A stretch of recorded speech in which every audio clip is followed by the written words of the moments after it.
నమస్తే. ఉపాధ్యాయ ఎమ్మెల్సీగా మల్క కుమరయ్య, శ్రీపాల్ రెడ్డి గారు విజయం సాధించారు. శ్రీపాల్ రెడ్డి గారేమో నల్లగొండ, ఖమ్మం, వరంగల్ జిల్లాల నుండి ఉపాధ్యాయ ఎమ్మెల్సీగా ఎన్నిక కావడం జరిగింది. అట్లాగే మల్క కుమరయ్య గారు నిజామాబాద్, ఆదిలాబాద్, కరీంనగర్, మెదక్ ఈ జిల్లాల ఉపాధ్యాయ ఎమ్మెల్సీగా వీరు కూడా విజయం సాధించడం జరిగింది. మల్క కుమరయ్య గారేమో మొదటి ప్రాధాన్యత ఓట్లలోనే విజయం ఖరారైపోయింది అతను. అంటే సగానికి కొద్ది పైబడి ఓట్లు వచ్చినాయి కాబట్టి వారి విజయం మొదటి ప్రాధాన్యత ఓట్లలోనే డిక్లేర్ చేశారు. అది ప్రత్యర్థులు కూడా అంగీకరించి సంతకం పెట్టేశారు.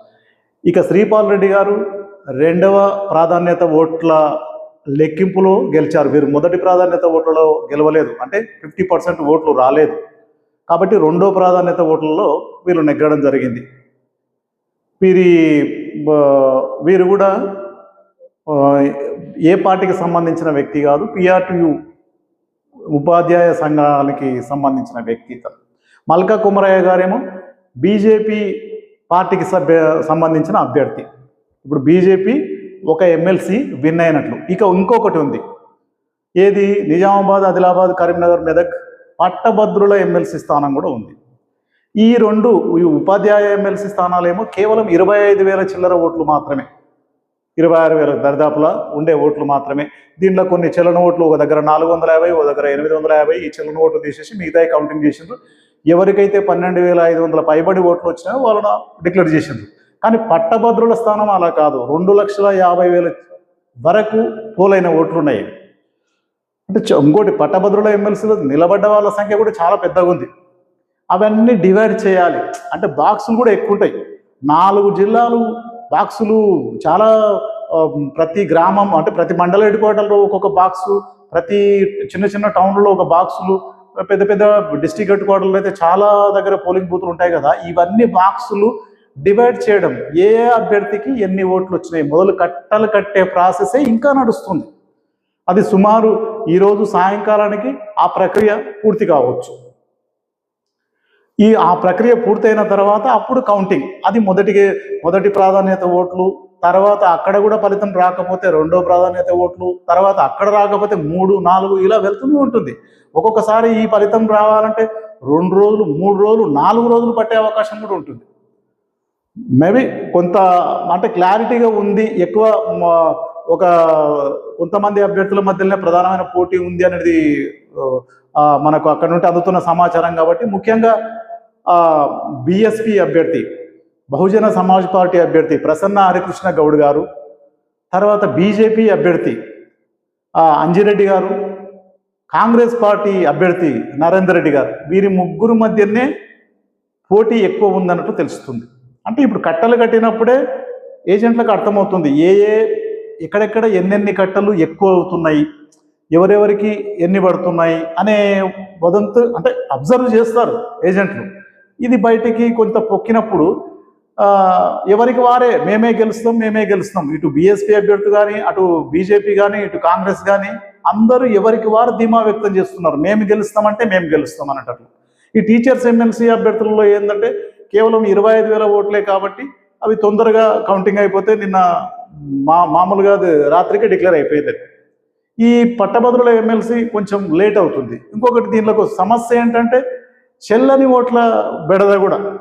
కొంతమంది పట్టభద్రులు అయి ఉండి కూడా మరి వారికి అవగాహన లేకనో, లేకుంటే అధికారులు వాళ్ళకు సరైన ట్రైనింగ్ ఇవ్వకపోవడం వలనో ఏమో కానీ సుమారు 20 నుండి 25,000 ఓట్ల వరకు చెల్లని ఓట్లుగా తేలుతున్నాయి అక్కడ. అదొక పెద్ద సమస్య అయింది. ఆ ఓట్లను కూడా తీసేయడం.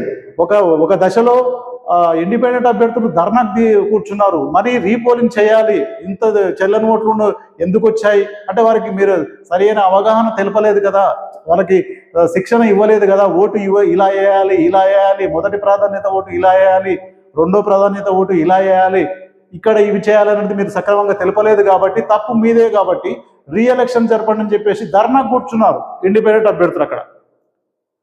అంటే పట్టభద్రులు కూడా సుమారు 25,000 ఓట్లు చెల్లనివి. ఒక్కొక్క దగ్గర ట్రిక్కులు పెట్టడం, ఒక్కొక్క దగ్గర ఓం రాయడం, ఒక్కొక్క దగ్గర ఎస్ అని పెట్టడం, కొంతమంది తిప్పి అదే బ్యాలెట్కి తిప్పి నాకు రైతు బంధు రాలేదు, నాకు రుణమాఫీ జరగలేదని ఇలాంటి వర్డ్స్ కూడా రాయడము, ఇలాంటివన్నీ జరిగినాయి అక్కడ. చిత్ర విచిత్రాలు ఒక్కొక్క దగ్గర ఒక్కొక్క లెక్కలో రాసిండ్రు. అవన్నీ చలన ఓట్లుగా తీసేసిండ్రు. అంటే మొదటి ప్రాధాన్యత ఓట్లు అతను వాళ్ళు ఎక్కడ వేసిండ్రో అవి చూసిన ఏజెంట్లు కొంతమంది గొడవలకు కూడా దిగారు.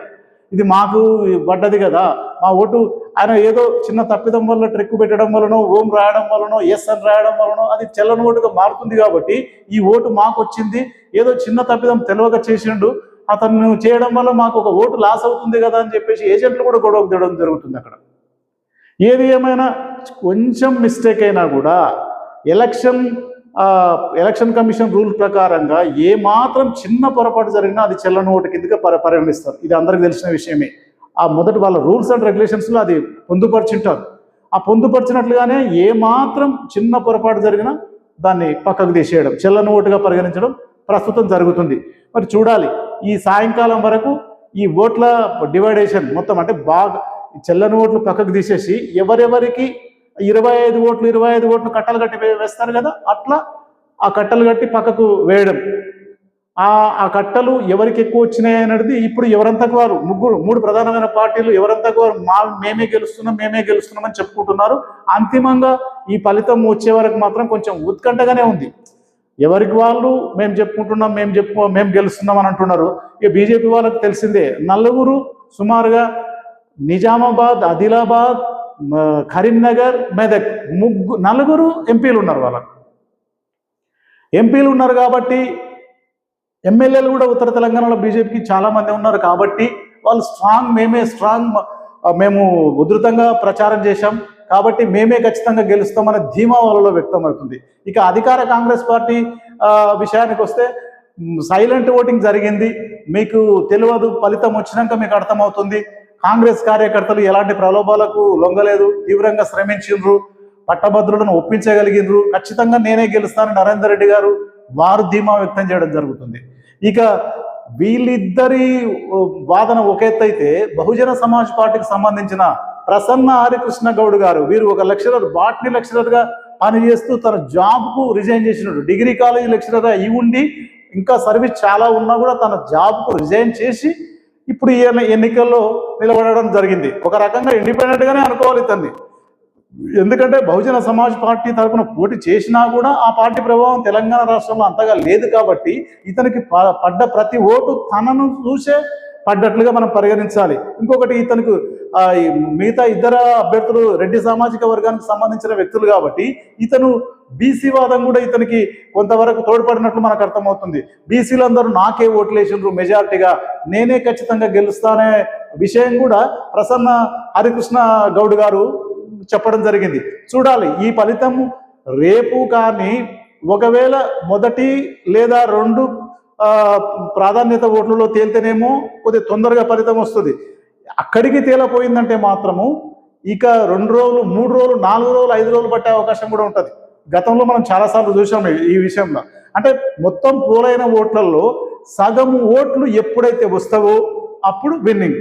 కొంచెం ఇది తికమక్కగానే ఉంటుంది. కొంచెం నిదానంగా అర్థం చేసుకుంటే ఇది అర్థమవుతుంది. అంటే కౌంటింగ్ ప్రక్రియ గురించి మాట్లాడుతున్నాను నేను. ప్రాధాన్యత ఓట్లు, ఇప్పుడు ప్రాధాన్యత ఓట్లు 50% వచ్చే వరకు మాత్రం అలాగే కౌంట్ చేస్తూనే ఉంటారు. ఒక్కొక్క అభ్యర్థి 10 ఓట్లు కూడా వేస్తుంటారు. మొదటి ప్రాధాన్యత ఓటు ఒకరికి, రెండో ప్రాధాన్యత ఓటు ఒకరికి, 3, 4 ఇట్లా ట్రిక్కులు కొట్టుకుంటూనే పోతుంటాడు ఆయన. అన్ని ప్రాధాన్యత ఓట్లు అన్ని కౌంట్కి వస్తుంటాయి. ఎప్పుడు ఫలితం తేలనప్పుడు, ఫలితం తేలితేనేమో నో ప్రాబ్లం, ఎక్కడికో ఇదైపోతుంది. కానీ మొత్తం మీద చాలా మంది అభ్యర్థులు పోటీలో ఉన్నా పోటీ మాత్రం ప్రధానంగా ఈ ముగ్గురి మధ్యలోనే ఉంది. ఒకటి ప్రసన్న హరికృష్ణ గౌడ్ గారు, 2 నరేందర్ రెడ్డి గారు, 3 అంజిరెడ్డి గారు. బీజేపీ, కాంగ్రెస్, బహుజన సమాజ్ పార్టీ ఈ ముగ్గురి మధ్యలోనే పోటీ ఉన్నట్లు మనకు అర్థమవుతుంది. వీరు కూడా ఎవరికి వారు ధీమా వ్యక్తం చేస్తున్నారు. నేను గెలుస్తా అంటే నేను గెలుస్తానే ధీమా వ్యక్తం చేస్తున్నారు. కాబట్టి ఈ ఫలితం ఈరోజు రాత్రికి కానీ రేపు ఉదయం కానీ ఒక క్లారిటీకి వచ్చే అవకాశం కనపడుతుంది.